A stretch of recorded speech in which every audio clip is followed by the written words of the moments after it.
Hey, what is up, everybody? I'm Shane Wilson, and I'm joined by the third Plotaholic, Mr. Joe Compton. Hello, everybody.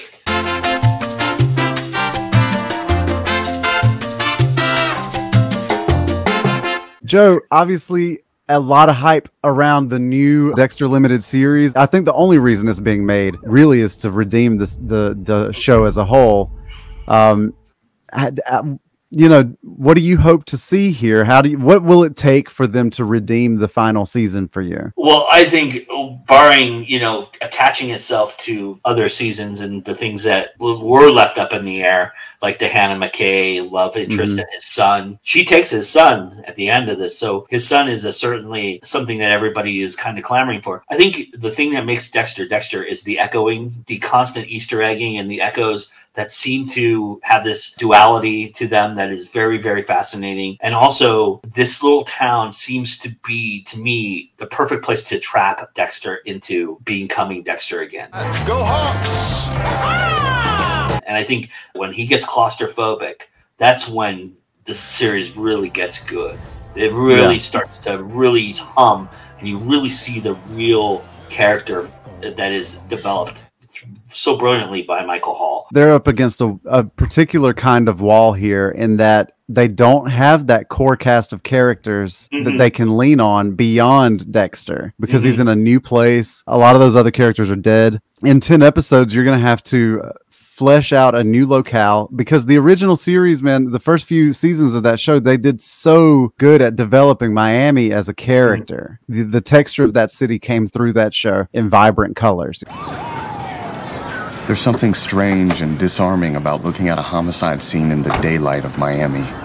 It makes the most grotesque killings look staged, like you're in a new and daring section of Disney World. So to have to establish a new locale and establish a new set of supporting characters, it's almost like they're starting from, square one. The two things that are encouraging to me that I've seen so far in the trailers is that this wooded area and this idea of where he is in his station at, I think it plays to a darker scenario, and I think that's going to really play out when the Dark Passenger comes back. And obviously, if you don't know, if you haven't seen it, you haven't read about it, Deborah is now going to be taking over the role that Harry once exhibited. According to the actor who played Harry, he's not involved in this, so it's probably going to be all Deborah that's going to be his Dark Passenger. That plays to a nice dynamic too, because the two of them have incredible chemistry. There's no denying that. I mean, we all thought they were going to fall in love, for Christ's sake. I'm in love with you.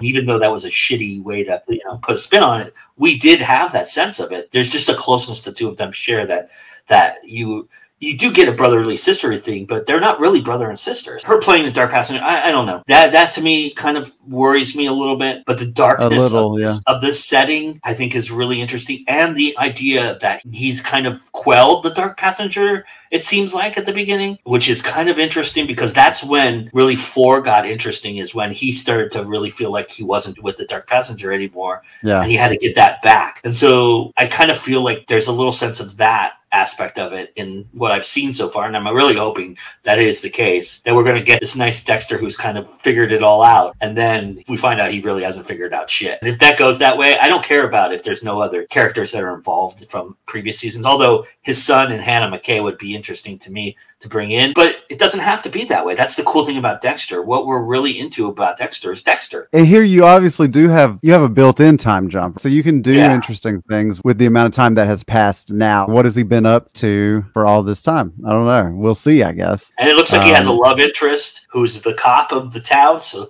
that makes it very compelling and interesting. Yeah, that checks out. That's very on brand for him. Yeah, right? All of that is interesting enough. I trust Clyde Phillips because he's been so brilliant in the first 4 seasons. I mean, the first 4 seasons are head and shoulders above the last 4 seasons. So obviously, and I put those 4 seasons up against any other 4 seasons of television from any other 4 shows. I would agree with that completely. Absolutely. So if it's the two of them combining their efforts to kind of create that again, I trust that, but they have to get into this really fast. They can't fuck around with this. If they fuck around with this and drag us for 4 episodes or 3 episodes before they unleash what they're about to unleash, I think that's where it's going to fall off. People will check out. Honestly, they need a banger of a premiere, and then if they need to slow down, slow down. But they got to come out of the gates firing, because everybody has been waiting for this show to be redeemed for so long that they won't have patience for it. And the other interesting, and this is just a weird little quirky thing that I'm interested in. The intro is one of the best intros, the little music. Yeah, I wanted to mention that too. But it's all about Miami, so I wonder if they're going to do something. They're obviously going to do a different. They have to, right? Yeah.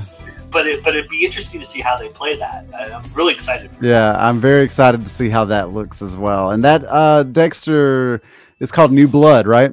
Yeah. Dexter New Blood's November 7th on Showtime. So we'll all be, maybe we'll all be tuning in on November 7th to Dexter New Blood. I am actually very curious about it, so I'll give it a go. I'll try it on and see if I like it or if I want to send it back. Joe, thank you so much for hanging out and talking about Dexter. Why don't you tell the folks at home where they can find you? I run a network called GoIndieNow, which you can find on YouTube.com/GoIndieNow. We're on Facebook, GoIndieNow, all that. Everything's GoIndieNow except for Twitter. So I'm Joe Dream 73 on Twitter. Well, thank you so much, Joe. Thank you guys for watching. Make sure that you like and subscribe and all of that good stuff, and we'll talk to you again next time.